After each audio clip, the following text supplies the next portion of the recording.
There comes a moment in life when you look around with silent hope, searching, sometimes desperately, for a flicker of light, a hand to reach out to, a voice that says, "I see you, I've been there, and I made it."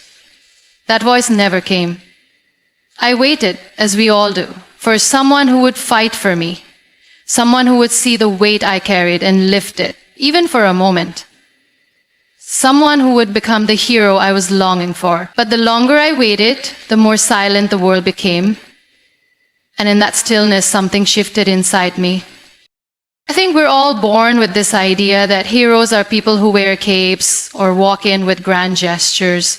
We imagine them as people who've already conquered the impossible, people who never get tired, never cry, never break. We see them in movies, we read about them in books, and sometimes we believe they live in someone else's life, but not our own. And when you've fallen, when you've been bruised by life in places no one can see, you begin to crave that kind of rescue. I know I did. I looked for that strength in people around me, family, friends, strangers. I studied their smiles, their confidence, their ability to walk through life as if everything was in place. I hoped that maybe, just maybe, they could pass some of that courage to me. But what I saw was something different. I saw that behind those confident faces were battles they didn't speak of, pain they had tucked away neatly, and fears they masked with laughter. It hit me that the people I was hoping would save me were also trying to save themselves. And suddenly, my expectations collapsed.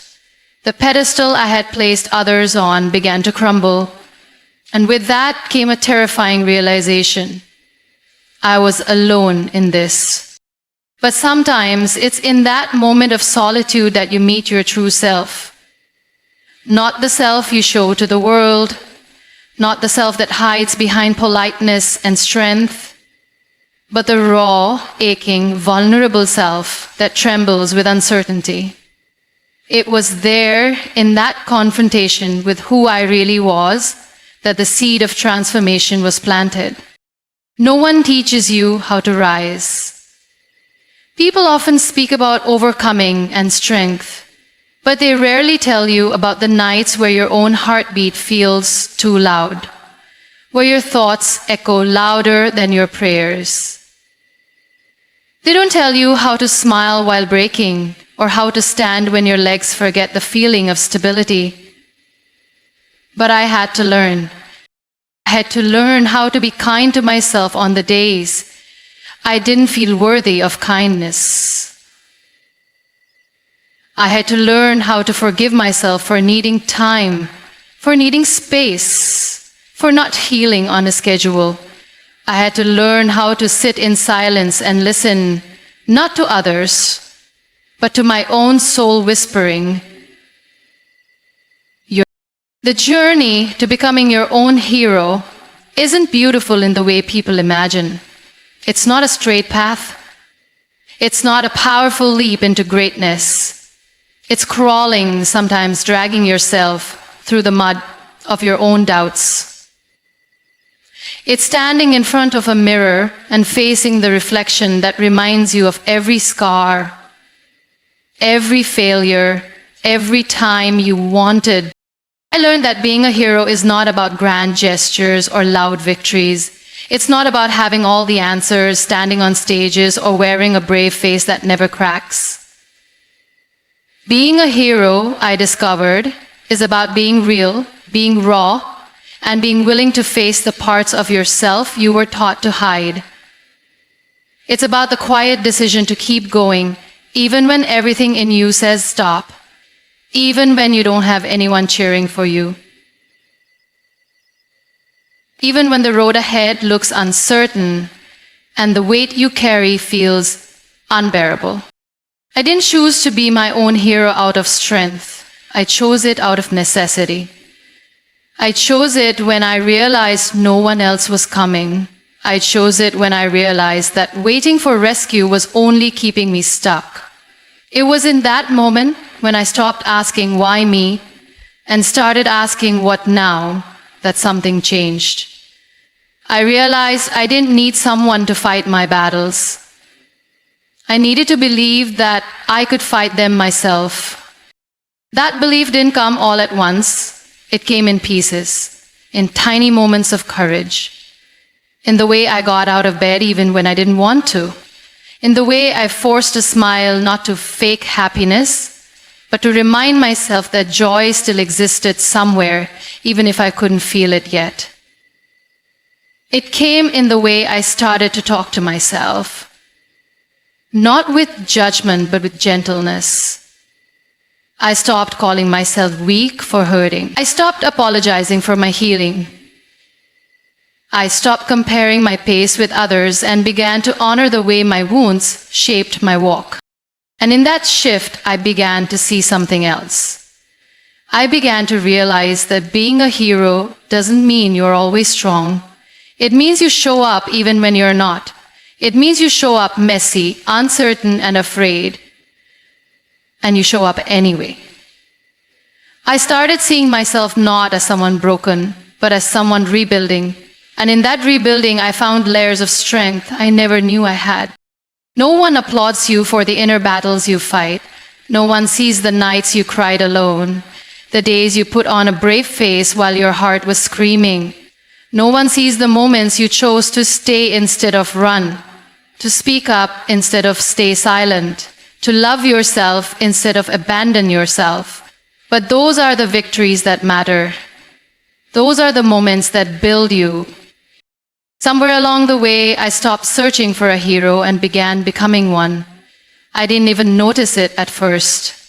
It was in the way I listened to my pain without letting it define me, in the way I learned to breathe through the panic, to anchor myself in moments of chaos, to find light even in the smallest flickers. I stopped needing a savior because I realized I had everything I needed to save myself already inside me. The world tells us that being a hero means having it all figured out. But the truth is, you become a hero in the moments when everything feels uncertain and you choose to keep going. I became my own anchor, my own guide, my own source of hope. I reminded myself day after day that even if the world didn't see my strength, it didn't mean it wasn't there. I didn't need to prove my resilience to anyone else. I just needed to feel it in my bones, even if just for a second. I held my own hand through nights of self-doubt. I sat with myself in silence when the noise of the world became too much. I began to trust that I could be enough, even if I wasn't perfect, even if I had fallen, even if I was still learning how to stand. Slowly, I stopped trying to be someone else's version of strong. I stopped mimicking the heroes I had imagined and started writing a new definition, one that allowed for softness, one that honored the broken parts as sacred, one that understood that vulnerability wasn't weakness, but a gateway to something deeper. My strength wasn't loud, but it was real. It didn't shout, but it showed up. And that was enough. When I stopped trying to be what the world defined as strong, I found power in authenticity. I found that the real heroism was in showing up as I am, not as I should be, not as people expected me to be, but just as I am. That kind of truth has a weight to it, but it also has a lightness. Because it sets you free. It frees you from the burden of performance and invites you into the space of healing. It tells you you are enough, even here, even now. And then something beautiful started happening. The more I embraced my own journey, the more I stopped hiding, the more others began to see themselves in me. They saw that if I could stand in my truth, maybe they could too. If I could rise from the ashes of my own doubts, maybe they could find the courage to rise from theirs.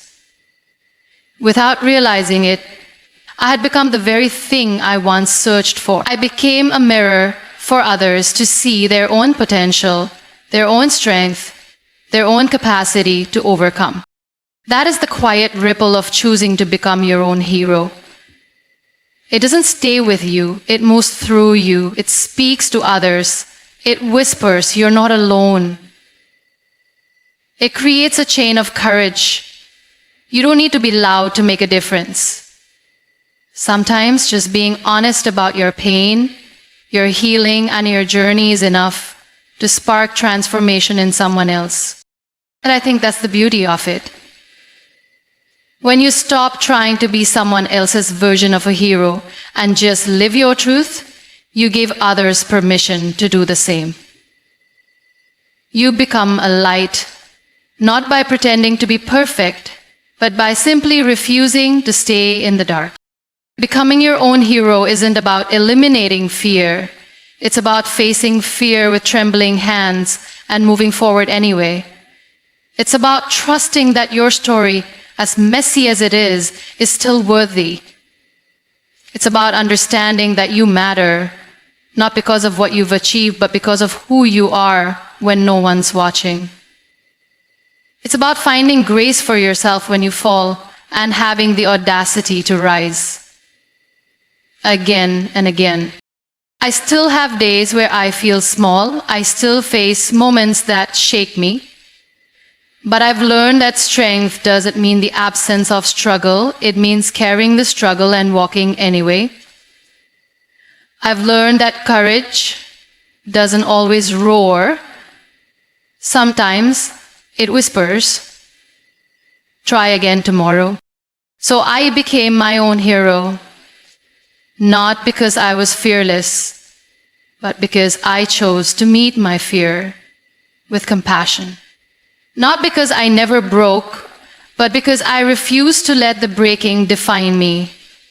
I rebuilt myself with kindness, with honesty, and with a quiet, unwavering commitment to keep going.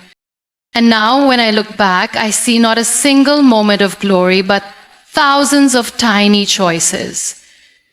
I see the quiet mornings I chose to start again, the sleepless nights I made it through, the silent victories no one clapped for, the slow healing that happened one breath at a time. And that's enough. That's the truth no one tells you. You don't have to wait for a hero. You can be one. You already are. So now when I stand here, I don't speak as someone who had all the answers. I speak as someone who stopped waiting for rescue and chose to rise.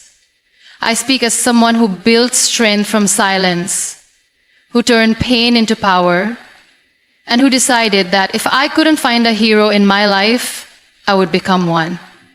Not just for myself, but for anyone who ever needed a reminder that healing is not a destination, and courage doesn't always roar. Sometimes it's the quiet decision to keep going. And in that decision, we don't just survive. We begin to lead, we begin to shine, and we begin to live as the heroes we once searched for.